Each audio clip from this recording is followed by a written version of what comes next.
Hello students, तो start करते हैं आज का लेक्चर हम लोग।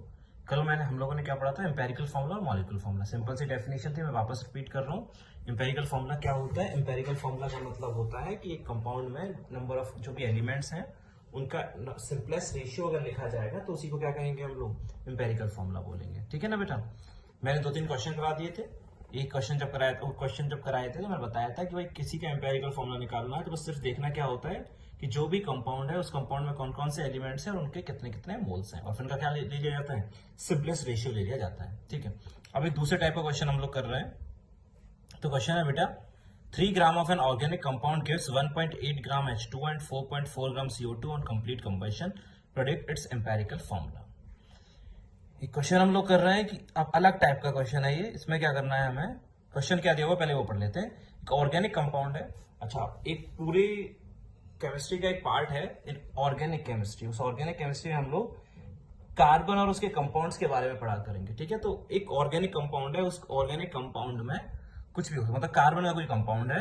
अभी तो ये सीखेंगे क्या कंपाउंड है। कार्बन का कंपाउंड है। उस कार्बन के कंपाउंड में जब कंबशन करते हैं तो CO2 बनती है और H2O बनता है। कंबशन तो सबको पता है ना, कंबशन कर रहे हैं मतलब ऑक्सीजन की प्रेजेंस में जला रहे हैं उसको। ठीक है, जला रहे हैं उसको, है ना, उस कंपाउंड को। जैसे अब उस कंपाउंड को, जैसे अगर मीथेन को जलाओगे तो क्या बनेगा बेटा? Methane plus O2 will give CO2 plus H2। वही तरीके से एक ऑर्गेनिक कंपाउंड है, उसको जला रहे हैं तो उसमें क्या बन रहा है? CO2 बन रहा है। और क्या बन रहा है? H2O बन रहा है। अब बात ये सोचो बेटा, अगर उस ऑर्गेनिक कंपाउंड को जलाने से CO2 बनता है, अगर उस ऑर्गेनिक कंपाउंड को जलाने से CO2 बनता है तो इसका मतलब क्या हुआ? उस कंपाउंड में कौन सा एलिमेंट तो है? कार्बन है, वरना ये CO2 कहां से आएगा? कार्बन कहां से आएगा? उस ऑर्गेनिक कंपाउंड से आएगा। इसका मतलब उस ऑर्गेनिक कंपाउंड में क्या तो है? और कार्बन तो है ही। उसके साथ साथ और भी क्या बन रहा है? H2O। मतलब O2 के साथ रिएक्शन करा रहे हो तुम। किसी ऑर्गेनिक कंपाउंड को जला रहे हो, मतलब किसके साथ रिएक्ट करा रहे हो? O2 के साथ रिएक्ट करा रहे हो। अब O2 के साथ रिएक्ट कर रहे हो तो CO2 बन रहा है। इसका मतलब उस कंपाउंड में क्या रही होगी? कार्बन रही होगी। ठीक है, और क्या बन रहा है? H2O बन रहा है। इसका मतलब उस ऑर्गेनिक कंपाउंड में क्या भी रहा होगा? हाइड्रोजन भी रहा होगा। तभी तो क्या बनेगा? H2O बनेगा। ठीक है, तो मतलब उस ऑर्गेनिक कंपाउंड का मेरे को पता नहीं क्या फॉर्मूला होगा, मैं तो लिख देता हूं CXHY। उस ऑर्गेनिक कंपाउंड में क्या है? क्या लिख दिया मैंने? CXHY प्लस O2 से क्या क्या बनेगा? CO2 बनेगा और H2O बनेगा। मैं ना रिएक्शन को बैलेंस कर रहा ना कुछ और कर रहा हूं। मैंने लिख दिया कि भाई एक ऑर्गेनिक कंपाउंड को जलाते हैं तो उस ऑर्गेनिक कंपाउंड को जलाने पर CO2 बनता है और H2O बनता है। ठीक है, और कैसे जला रहे हैं? वो भी कंप्लीट कंबशन हो रहा है। उस ऑर्गेनिक कंपाउंड का कंप्लीट कंबशन हो रहा है और क्या क्या बन रहा है? एक तो CO2 बन रहा है और एक क्या बन रहा है? H2O बन रहा है। ठीक है बेटा, एक ऑर्गेनिक कंपाउंड को जलाने पर CO2 बनता है और क्या बनता है? H2O बनता है। तो ये अपना सवाल है और हमें उस कंपाउंड का क्या बताना है? उस कंपाउंड का हमें एम्पेरिकल फॉर्मूला बताना है। CO2 कितना बनता है वो लिख देता हूं मैं। CO2 बनता है बेटा 4.4 ग्राम। कितने ग्राम? 4.4 ग्राम। और वाटर जो बनता है वो बनता है बेटा 1.8 ग्राम। ठीक है, और इस कंपाउंड का क्या हो रहा है? कंप्लीट कंबशन हो रहा है। क्या हो रहा है बेटा? Complete combustion. इस ऑर्गेनिक कंपाउंड का कंप्लीट कंबशन हो रहा है और कंप्लीट कंबशन पर CO2 बन रहा है और H2O बन रहा है। ठीक है, ये बात समझ में आनी चाहिए सबको। अब रिएक्शन तुम्हें कुछ सॉल्व कर नहीं रहा हूं और तुम्हें ये पता है इस कंपाउंड का पूरा कंबशन हो रहा है। इसका मतलब इसका पूरा कार्बन कहां जा रहा है? CO2 में जा रहा है। जा रहा है नहीं जा रहा है? अगर ये पूरा खत्म हो रहा है तो इसका मतलब इसका पूरा कार्बन इसका CO2 के अंदर जा रहा है, और अगर ये पूरा खत्म हो रहा है तो इसका हाइड्रोजन पूरा का पूरा कहां जा रहा है? वाटर के अंदर जा रहा है। इसका मतलब मैंने POAC लिखाया होगा 1 या 2 टर्म पहले। POAC क्या होता है? Principle of atomic conservation. की जब एक केमिकल रिएक्शन आगे बढ़ती है तो number of atoms of an element will remain conserved. कि भाई तुमने अगर एक रिएक्शन में 12 ग्राम कार्बन लिया, 50 मोल कार्बन लिया है, तो कार्बन के मोल बाद में भी कितने दिखेंगे? 50 मोल ही दिखेंगे। रिएक्शन स्टार्ट होने से पहले अगर कार्बन के 50 मोल हैं तो रिएक्शन खत्म होने के बाद भी कार्बन के 50 मोल ही रहेंगे।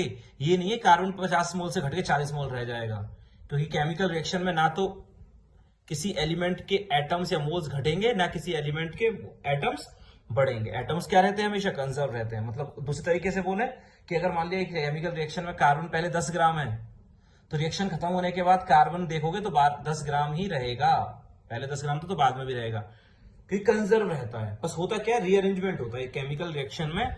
बस रीअरेंजमेंट होता है। पहले कार्बन किसी और के साथ जुड़ा हुआ था, अब कार्बन किसी और के साथ जुड़ गया। जैसे इस रिएक्शन में इस रिएक्शन में कार्बन पहले तो हाइड्रोजन के साथ जुड़ा हुआ है, अब किसके साथ जुड़ गया, यहाँ पर ऑक्सीजन के साथ जुड़ गया है। लेकिन इतना पता है, अगर यहाँ कार्बन के 100 एटम है तो यहाँ भी कार्बन के कितने एटम होंगे, 100 ही होंगे, क्योंकि ये पूरा खत्म हो रहा है। इसका मतलब इसका पूरा कार्बन यहाँ जा रहा है। मतलब अगर यहाँ पर कार्बन के 100 एटम है तो CO2 के अंदर भी कार्बन के 100 एटम ही मिलेंगे। दूसरे तरीके से बोले, अगर यहाँ कार्बन के 500 मोल है तो यहाँ भी कार्बन के 500 मोल ही होंगे। तीसरे तरीके से बोले, अगर यहाँ कार्बन 50 ग्राम है तो यहाँ भी कार्बन 50 ग्राम ही होगा, क्योंकि पूरा का पूरा कार्बन CO2 में जा रहा है। कहीं और तो नहीं जा रहा ना, कार्बन नहीं जा रहा, ये तो H2 है। तो इसका पूरा कार्बन यहाँ गया है।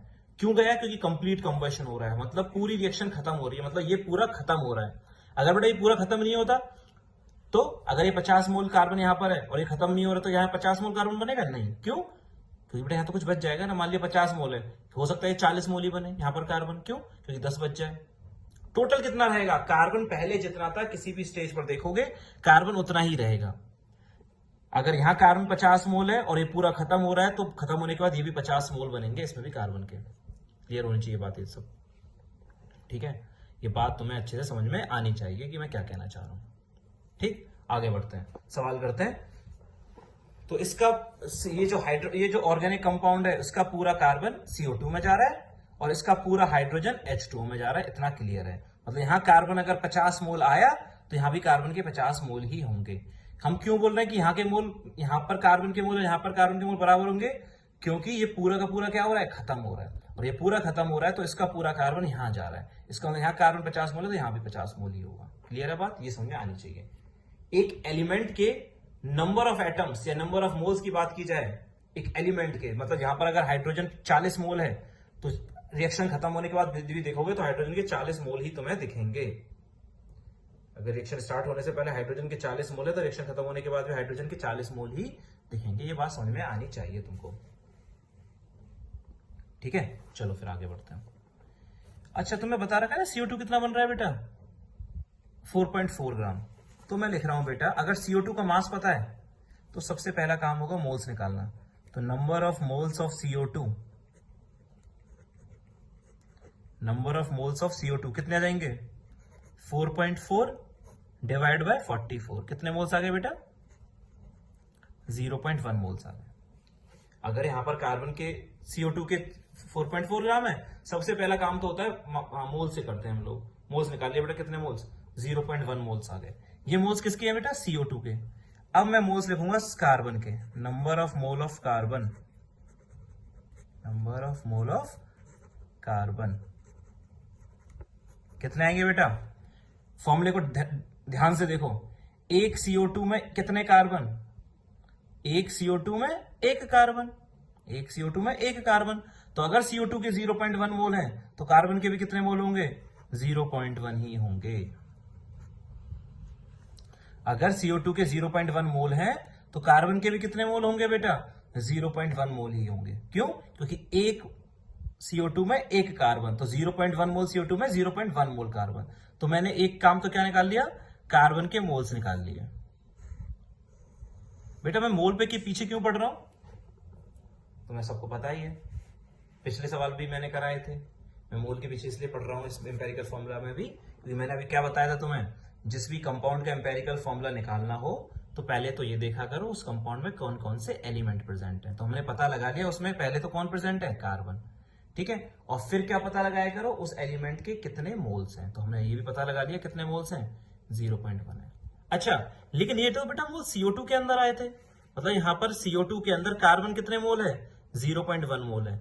अगर CO2 के अंदर कार्बन के इतने मोल हैं, CO2 के अंदर कार्बन के अगर इतने मोल हैं, तो ये जो ऑर्गेनिक कंपाउंड है, इस ऑर्गेनिक कंपाउंड में कार्बन के कितने मोल होंगे? अगर इस CO2 के अंदर कार्बन के 0.1 मोल है तो इस ऑर्गेनिक कंपाउंड के अंदर कार्बन के कितने मोल होंगे? 0.1 ही होंगे। क्यों होंगे? क्योंकि POIC लगा दी, प्रिंसिपल ऑफ एटॉमिक कंजर्वेशन, कि भाई एक जो एलिमेंट होता है उसके नंबर ऑफ एटम्स क्या रहते हैं? कंजर्व रहते हैं, ना वो घट सकते हैं ना बढ़ सकते हैं। एटम्स बोलो या मोल्स बोल लो, क्योंकि एटम्स अगर बराबर हुए तो मोल्स तो बराबर होंगे ही होंगे। क्यों? एटम्स अगर पता है तो मोल्स कैसे निकालते हैं? किसी के भी Na से डिवाइड कर देते हैं। तो अगर एटम्स बराबर हैं तो मोल्स तो बराबर आएंगे ही आएंगे, सिंपल सी बात है। ठीक, तो क्या करा बेटा मैंने? CO2 का मास दे रखा था, मोल्स निकाले। एक CO2 में एक कार्बन, तो इतने CO2 में इतना कार्बन। ये कार्बन के मोल्स आ गए CO2 में।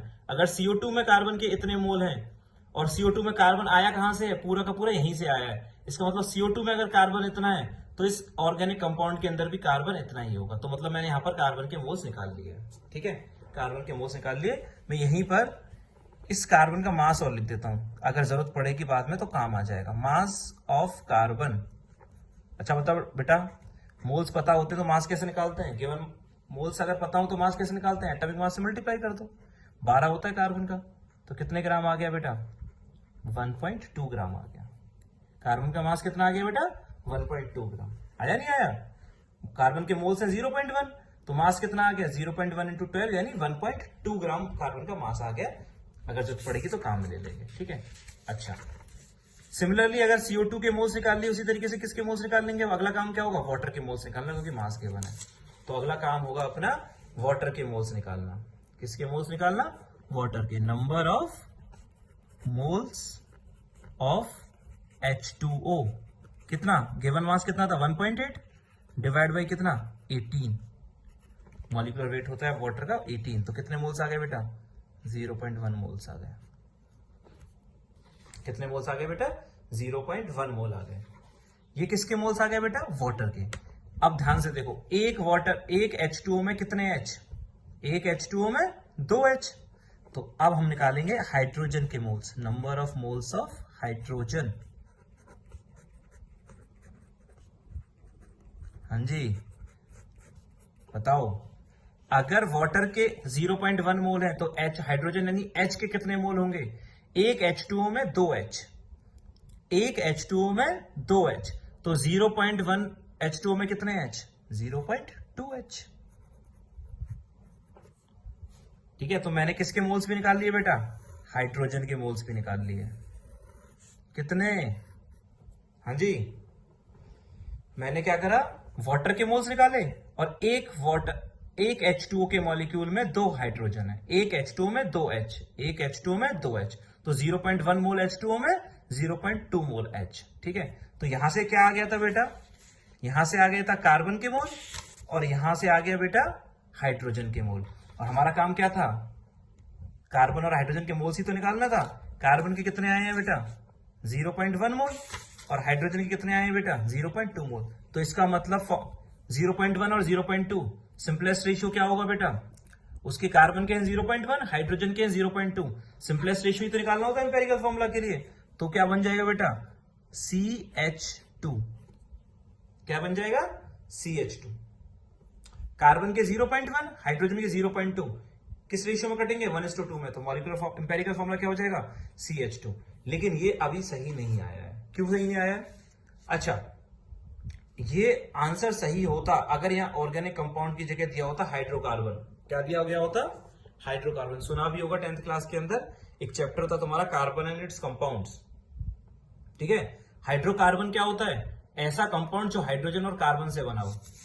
तो यहां पर हमें पता लग गया क्या है? कार्बन और हाइड्रोजन से बना है, तो हमारा आंसर हो चुका होता। लेकिन यहां पर ना दे नहीं रखा बेटा कि उसके अंदर सिर्फ हाइड्रोजन और कार्बन ही है क्या। लेकिन हमें पता कैसे लगाया था कि भाई हाइड्रोजन और कार्बन होंगे उसके अंदर? क्योंकि CO2 बन रहा था तो ऑब्वियसली कार्बन होगा, H2O बन रहा तो ऑब्वियसली हाइड्रोजन होगा। लेकिन बेटा एक चीज और हो सकती है ना इसके अंदर, ऑक्सीजन भी तो हो सकता है, OZ। इस ऑर्गेनिक कंपाउंड के अंदर और भी क्या हो सकता है बेटा? OZ भी तो हो सकता है, हाँ या ना? क्यों? अगर ऑक्सीजन होगा तो भी CO2 H2O बनेंगे। अगर ऑक्सीजन नहीं होगा इसके अंदर, सिर्फ क्या होगा? CXHY, तो भी CO2 और H2O बनेंगे। अरे भैया अगर ये सिर्फ होता CH4 तो CH4 प्लस O2 क्या बनता? CO2 plus H2O। लेकिन अगर ऑक्सीजन होगा तो भी कुछ अलग फर्क थोड़ी पड़ जाएगा, तब भी तो क्या आएगा? तब भी तो CO2 और क्या बनेंगे? तब भी तो क्या बनेगा? CO2 बनेगा और H2O बनेगा, अलग चीज थोड़ी हो जाएगी। तो हो सकता है उसके अंदर ऑक्सीजन हो सकता है उसके अंदर ऑक्सीजन ना हो। अगर यहाँ क्वेश्चन में गिवन होता हाइड्रोकार्बन है, हाइड्रोकार्बन का मतलब है हाइड्रोजन और कार्बन ही है सिर्फ। हाइड्रोकार्बन का मतलब होता है ऐसा कंपाउंड जिसके अंदर सिर्फ और सिर्फ क्या हो? कार्बन और हाइड्रोजन। लेकिन यहां दे नहीं रखा कि हाइड्रोकार्बन है, तो उसके अंदर हो सकता है ऑक्सीजन है या नहीं है। क्यों? क्योंकि अगर ऑक्सीजन होगी या नहीं होगी तो इन प्रोडक्ट्स पे कोई फर्क नहीं पड़ने वाला। ये जो कंबशन के बाद प्रोडक्ट्स बन रहे हैं, तुम कहोगे यार सर अगर ये ऑक्सीजन नहीं होती तो ये CO2 में ऑक्सीजन और H2O में ऑक्सीजन कहां से आई? तुम ये भी बोल सकते हो कि सर अगर ऑक्सीजन नहीं होगी इस कंपाउंड के अंदर तो CO2 और वाटर में ऑक्सीजन भी तो आ रही है, ये कहां से आई होंगी? तो बेटा ये तो इस कहां से आएगी, कंबशन जब कराओगे तो किसके साथ रिएक्ट कराओगे, O2 के साथ, तो ऑक्सीजन तो यहां से भी तो आ सकते हैं ना, ऑक्सीजन यहां से भी आ जाएगी, वो तो क्या है, तो हो या ना हो कोई फर्क नहीं पड़ता है, ठीक है।